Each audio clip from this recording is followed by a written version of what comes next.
Nelyadi ಸಾಫೆನ್ಸಿಯಾ Bethany ಪ್ರಥಮ ದರ್ಜೆ ಕಾಲೇಜಿನಲ್ಲಿ personal contact and facilitation campaign 2021-22 ಮಾಹಿತಿ ಕಾರ್ಯಕ್ರಮ ನಡೆಯಿತು. ಯುವ ಕಾರ್ಯ ಮತ್ತು ಕ್ರೀಡಾ ಸಚಿವಾಲಯ, ನೆಹರು ಯುವ ಕೇಂದ್ರ ಮಂಗಳೂರು, ಕಡಬ ತಾಲೂಕು ಯೋಜನಾ ಒಕ್ಕೂಟ ಹಾಗೂ ಗೆಳೆಯರ ಬಳಗ, ಗಾಂಧಿ ಮೈದಾನ ನೆಲ್ಯಾಡಿ ಯುವಕ ಮಂಡಲ ಇದರ ಜಂಟಿ ಆಶ್ರಯದಲ್ಲಿ ಮಾರ್ಚ್ 10ರಂದು ಸಾಫೆನ್ಸಿಯಾ ಬೆಥನಿ ಪ್ರಥಮ ದರ್ಜೆ ಕಾಲೇಜು ನೆಲ್ಯಾಡಿಯಲ್ಲಿ personal contact and facilitation campaign 2021-22 ಮಾಹಿತಿ ಕಾರ್ಯಕ್ರಮ ನಡೆಯಿತು. ಕಾರ್ಯಕ್ರಮದ ಉದ್ಘಾಟನೆಯನ್ನು ರಘುವೀರ ಸೂಟರ್ಪೇಟೆ ಜಿಲ್ಲಾ ಯುವ ಅಧಿಕಾರಿ, ನೆಹರು ಯುವ ಕೇಂದ್ರ ಮಂಗಳೂರು ಇವರು ದೀಪ ಬೆಳಗಿ ಉದ್ಘಾಟಿಸಿದರು.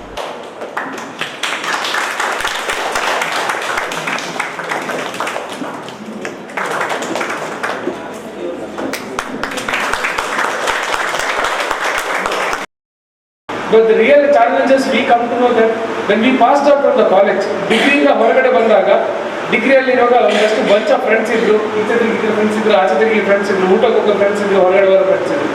When you really come out of from third year, real ಲೈಫಲ್ಲಿ ನೀವು ರಿಯಲ್ ಸೊಸೈಟಿಯಲ್ಲಿ ಡಿಪ್ಲೈ ಆದಾಗ ಯಾರಿರಲ್ಲ. ನೀವು ಮನೇಲಿ ಇರ್ತೀರಿ, ನೀವು ಜಾಬಿಗೆ ಅಪ್ಲಿಕೇಶನ್ ಹಾಕ್ತೀರಿ, ನೀವು ನಿಮ್ಮದೇ ಒಂದು ಪ್ರಿಪ್ರೇಷನ್ಸ್ ಮಾಡ್ತೀರಿ, ನೋ ಐಡಿಯಾ ಇರ್ತದೆ, ಎಲ್ರಿಗೂ ಜಾಬ್ ಬೇಕಂತ ಇರ್ತದೆ, ಗೌರ್ಮೆಂಟಲ್ಲಿ ಫೀಸ್ ಇರ್ತದೆ, ಎಕ್ಸಾಮಿನೇಷನ್ 300-500 rupees ಕಟ್ಟಲಿಕ್ಕೆ ಇರ್ತದೆ, ಕಟ್ತೀರಿ, ಅಲ್ಲಿ ಹೋಗಿ ಎಕ್ಸಾಮಲ್ಲಿ ಸೆಲೆಕ್ಷನ್ ಆಗಲಿಲ್ಲ ಅಂತ ಹೇಳಿ ಡಿಸಪಾಯಿಂಟ್ ಆಗಿ ಬರ್ತೀರಿ. ಕರೆಕ್ಟ್? ಯಾರಾದ್ರೂ ಟ್ರೈ ಮಾಡಿದ್ರೆ +2 ಅಲ್ಲಿ ಗೌರ್ಮೆಂಟ್ ಜಾಬ್ಸ್ಗೆ ಅಪ್ಲೈ ಮಾಡಲಿಕ್ಕೆ, ಸೆಂಟ್ರಲ್ ಡಿಪಾರ್ಟ್ಮೆಂಟ್ಗೆ, ಸ್ಟೇಟ್ ಡಿಪಾರ್ಟ್ಮೆಂಟಲ್ಲಿ ಯಾವ್ದಾದ್ರು ಟ್ರೈ ಮಾಡಿದ್ರೆ ಯಾರಾದರೂ? No, you should try. ನಾನು ಯಾಕೆ ಹೇಳ್ತಿದ್ದೀನಿ ಅಂತ ಹೇಳಿದ್ರೆ, world is very very competitive. ಇವತ್ತು I may be a district officer, but I wrote more than 79 examinations, which I failed in 78 examinations. I didn't get a job. One of my friend, he applied for a job and he told that I paid 500 rupees for the examination fees, but I didn't get a job. He told that he might have not scored well. He said, "Non examination bardidine, I have to get a job." It doesn't mean that when you pay examination fees, when you write exam, you should get a job. Because my dear friends, ground ಅಲ್ಲಿ 10 ಜನ ಓಡ್ತಾರೆ, correct? Running race ಅಲ್ಲಿ ಎಷ್ಟು ಜನ ಓಡ್ತಾರೆ? Limited number of athletic sports persons will run. The first prize belongs to only one, right? So same way there will be much of competitions in examinations. The number of vacancies are very less. So your hard work and your determinations and your passion, it makes you to get job. Bethany ವಿದ್ಯಾಸಂಸ್ಥೆಗಳ ಸಂಚಾಲಕ reverend father Sathyan Thomas OIC ಅಧ್ಯಕ್ಷತೆ ವಹಿಸಿದ್ದರು. After the degree, if you want to become a teacher, B.Ed degree is essential, Bachelor of Education. So in that course, what is education?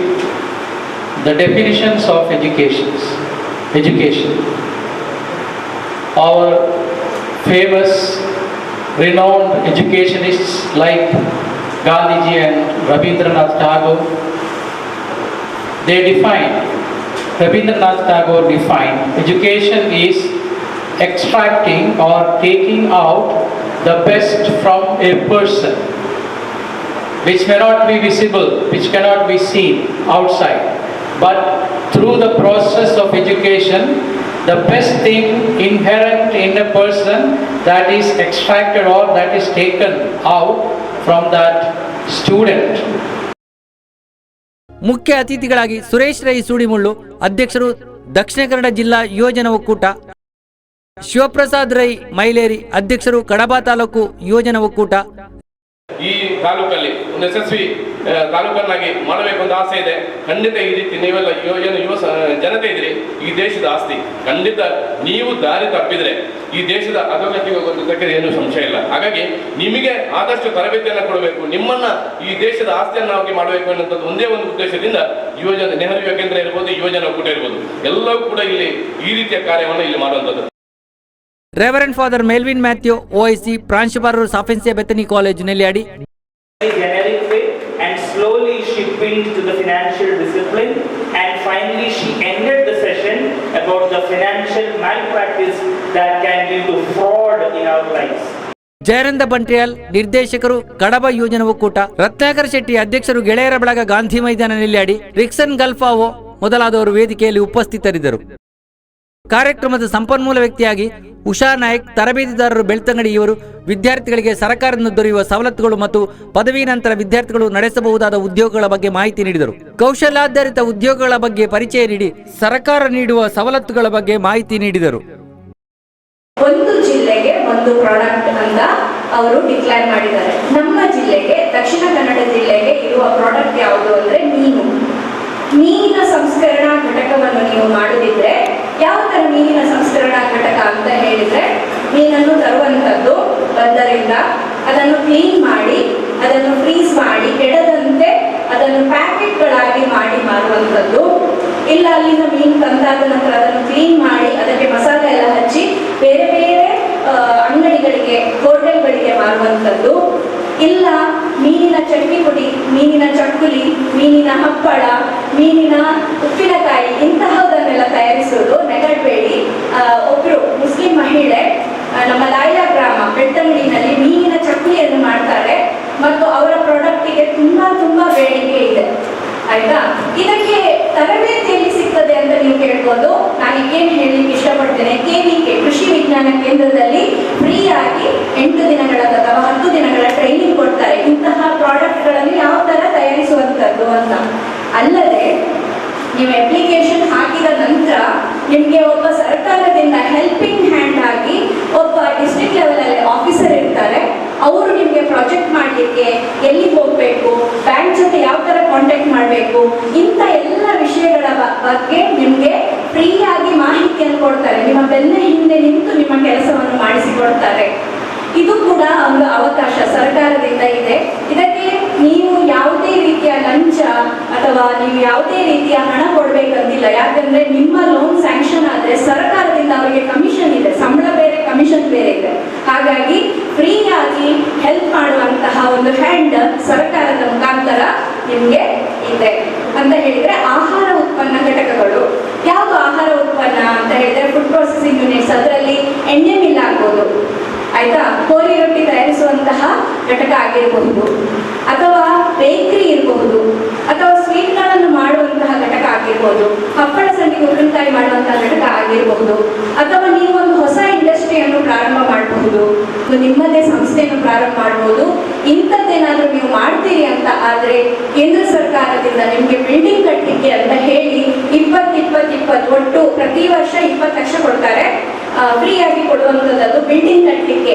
ಅದು farmers producer ಆರ್ಗನೈಸೇಷನ್ಗೆ 20 ಒಟ್ಟು 60 ಲಕ್ಷ ಫ್ರೀಯಾಗಿ ಕೇಂದ್ರ ಸರ್ಕಾರ ನಿಮಗೆ ಕೊಡ್ತದೆ ಬಿಲ್ಡಿಂಗ್ ಕಟ್ಟಲಿಕ್ಕೆ, ನಿಮ್ಮದೇ ಆದಂಥ ಫ್ಯಾಕ್ಟರಿಯನ್ನು ಓಪನ್ ಮಾಡಲಿಕ್ಕೆ.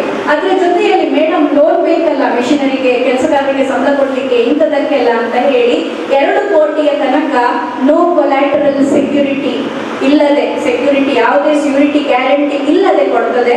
ಅಲ್ಲದೆ ನಬಾರ್ಡ್ ಎನ್ನುವಂತಹ ಸಂಸ್ಥೆ, national agricultural and rural development bank of India, ಇದು ಏನು ಮಾಡುತ್ತೆ ಅಂತ ಹೇಳಿದರೆ, ನಿಮ್ಮ ಬ್ಯಾಂಕ್ ಬಡ್ಡಿ, ನಿಮ್ಮ ಸಾಲಕ್ಕೆ ಬ್ಯಾಂಕ್ 9% ಬಡ್ಡಿ ಹಾಕಿದ್ರೆ ನಬಾರ್ಡ್ 7 ವರ್ಷಗಳ ತನಕ 3% ಬಡ್ಡಿಯನ್ನು ಅದು ಕಟ್ಟುತ್ತೆ. ಹೀಗೆ ಸರ್ಕಾರದ ಅಂಗಸಂಸ್ಥೆಗಳಿಂದ ನಿಮಗೆ ಫುಲ್ ಸಪೋರ್ಟ್ ಇದೆ. ನಮ್ಮ ಬೆಳ್ತಂಗಡಿಯ ಮಡಂತಾಡಲ್ಲಿ ಶೋಭಾ ಅಂತ ಅವರು ಲಾಯರ್ ಕೆಲಸ ಬಿಟ್ಟು ಈ ಜೇನು ಮತ್ತು ಲಿಂಬೆ ಎರಡನ್ನು ಮಿಕ್ಸ್ ಮಾಡಿ ಸ್ಕ್ವಾಶ್ ಮಾಡಿ ಮಾರ್ತಾ ಇದ್ದಾರೆ. ಬೆಳ್ತಂಗಡಿಯಲ್ಲಿ ಮಾರುಕಟ್ಟೆ ಅಲ್ಲ, ಬೆಂಗಳೂರು. ಜಸ್ಟ್ ಅವರು ಇನ್ಸ್ಟಾಗ್ರಾಮ್ ಮತ್ತು ಫೇಸ್ಬುಕ್ ಮುಖಾಂತರನೇ ವ್ಯಾಪಾರ ನಡೆಸಿದ್ದಾರೆ. ನೋಡಿ, ಇದನ್ನು ಕೂಡ ನಾವು ಮಾಡಬಹುದು ಮನಸ್ಸು ಮಾಡಿದ್ರೆ. ನೋಡಿ, ಸರ್ ಆಗ ಹೇಳಿದ್ರು, ಏನು ಮೊಬೈಲನ್ನು ನಮ್ಮ ಒಳ್ಳೆಯದಕ್ಕೆ ನಾವು ಬಳಸ್ಕೊಳ್ಬಹುದು ಹೇಳಲಿಕ್ಕೆ. ನಮ್ಮ ಬೆಳ್ತಂಗಡಿಯಲ್ಲಿ ಕೊಯ್ಯೂರಲ್ಲಿ ಒಬ್ಬರು ಡಿಸೋಜಾ ಅಂತ ಮುಗಿದ್ದಾರೆ. ಅವರು ಬಸಳೆ ಮತ್ತೆ ತೊಂಡೆಕಾಯಿಯನ್ನು ಮಾರ್ತಾರೆ.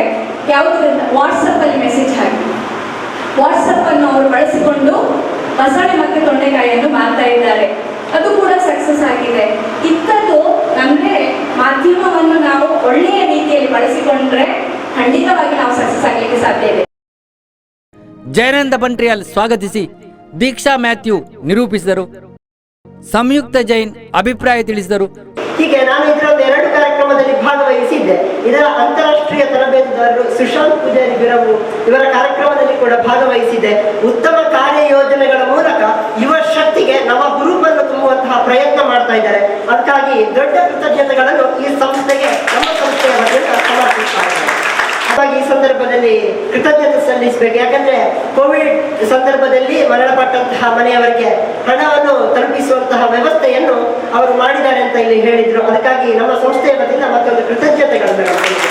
ಇಂಥ ಕಾರ್ಯಕ್ರಮ ಒಂದ್ ಕಡೆ ಹೇಳ್ತಾರೆ ಮೂರು ಸಾಗರ ನೂರು ಮಂದಿರ ದೈವ ಸಾಸಿರವಿದ್ದೊಡೆ, ಸಿಂಧು ಇದ್ದೊಡೆ, ಗಂಗೆ ಇದ್ದೊಡೆ, ಗಿರಿ ಹಿಮಾಲಯವಿದ್ದೊಡೆ, ವೇದವಿದ್ದೊಡೆ, ಶಾಸ್ತ್ರವಿದ್ದೊಡೆ, ಘನ ಸಂಸ್ಕೃತಿ ಇದ್ದೊಡೆ, ಏನು ಸಾರ್ಥಕ ಮನೆಯ ಮಕ್ಕಳೇ ಮಲಗಿ ನಿದ್ರಿಸುತ್ತಿದ್ದರೆ ಅಂತ.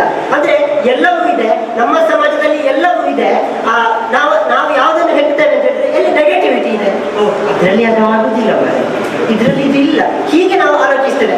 ಆದ್ರೆ ಮೇಡಮ್ ಈಗ ಹೇಳುವಾಗ ಗೊತ್ತಾಯ್ತು, ನಾವು ಯಾವ ರೀತಿಯಾಗಿ ಕೌಶಲ್ಯ ಭರಿತ ನಮ್ಮ ಒಂದು ಬುದ್ಧಿವಂತಿಕೆಯಿಂದ, ನಮ್ಮ ಕೌಶಲ್ಯದಿಂದ ಯಾವ ರೀತಿಯಾಗಿ ನಾವು ಸಮಾಜದಲ್ಲಿ ಮುಂದೆ ಹೋಗ್ಬೋದು, ಯಾವ ರೀತಿಯಾಗಿ ಸಮಾಜದಲ್ಲಿರುವಂತಹ ಕಷ್ಟಗಳನ್ನು ಎದುರಿಸುತ್ತಾ ನಮ್ಮ ಜೀವನವನ್ನು ಯಶಸ್ವಿಯ ಹಂತಕ್ಕೆ ತೆಗೆದುಕೊಂಡು ಹೋಗ್ಬೋದು ಅಂತ ಹೇಳುವ ಮಾತುಗಳನ್ನು ಸ್ವಾತಿ ಆರ್ ರೈ ಧನ್ಯವಾದ ಸಮರ್ಪಿಸಿದರು.